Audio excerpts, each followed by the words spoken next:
Le Panache. Sorti il y a 2 semaines, qu'on peut classer au rayon comédie dramatique et aussi feel-good movie, sans doute. Le film a récolté le prix du public au festival de Vierzon. Oui, il y a un festival de cinéma à Vierzon. On l'a raté. D'ailleurs, quelle ville n'a pas le sien? Et également au festival Jean Carmé de Moulins, le prix du public. C'est d'ailleurs là-bas que je l'ai vu, présenté par l'équipe du film.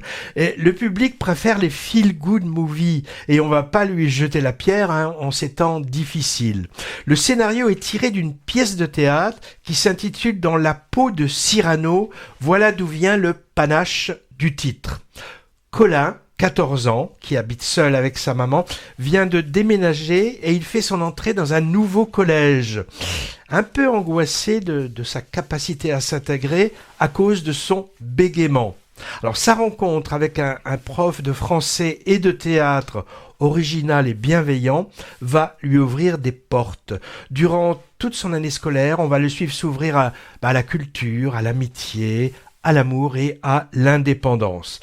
L'ombre du cercle des poètes disparus de l'Australien Peter Ware avec son prof charismatique, aimant casser les codes aux grandes dames de son administration, plane au-dessus de ce panache et la proximité a d'ailleurs été revendiquée par la réalisatrice.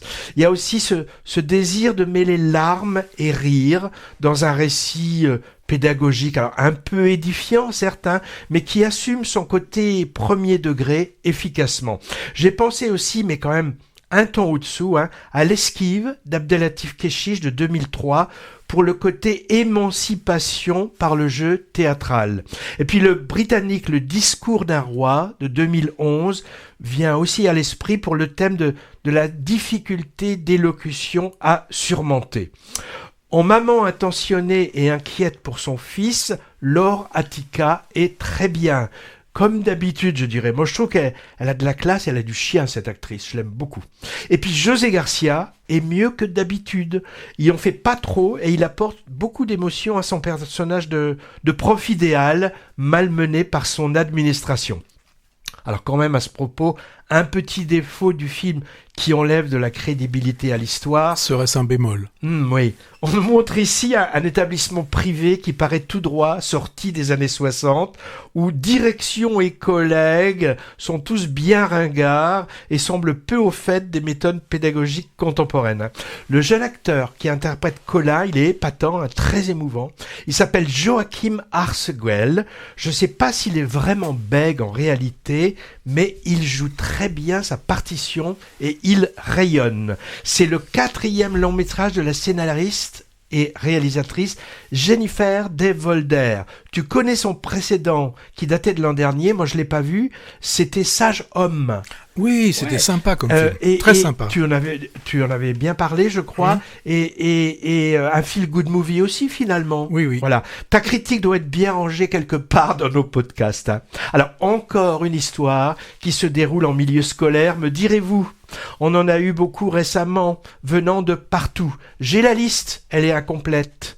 L'américain Winter Break, le coréen L'Innocence, l'allemand La Salle des Profs, le hongrois L'Affaire à Beltrem, et puis côté français, Comme un fils, Pas de vague, Amal un esprit libre, Langue étrangère, et encore, ça c'est uniquement les 12 derniers mois. À venir dans quelques semaines, tu te souviens, le suédois La Convocation, plutôt étonnant, L'école est décidément un lieu propice aux fictions cinématographiques pour décrire le monde et ses troubles et ses espoirs aussi. En tout cas, le panache simple et sincère, sans fioriture, ne démérite pas. Et puis un film qui rend hommage à Edmond Rostand, avec dedans quelques magnifiques tirades de Cyrano, c'est toujours bon à prendre. À noter, un clin d'œil à nos auditeurs auvergnats, et ils sont légion, Le film a été tourné à Clermont-Ferrand, mais franchement, ça se voit peu à l'écran, Alors c'est très drôle quand tu dis qu'il y a beaucoup de films qui se passent dans le milieu scolaire, avec oui, la rédemption passe par le théâtre, le chant, les choses comme ça. Et après, tous ces jeunes, on les retrouve où? On les retrouve en prison, puisque on a exactement la même chose avec un triomphe ou d'autres trucs qui se passent où on voit les prisonniers qui arrivent à sortir par le théâtre. Par le théâtre, voilà. J'en dis des bêtises, Ouais.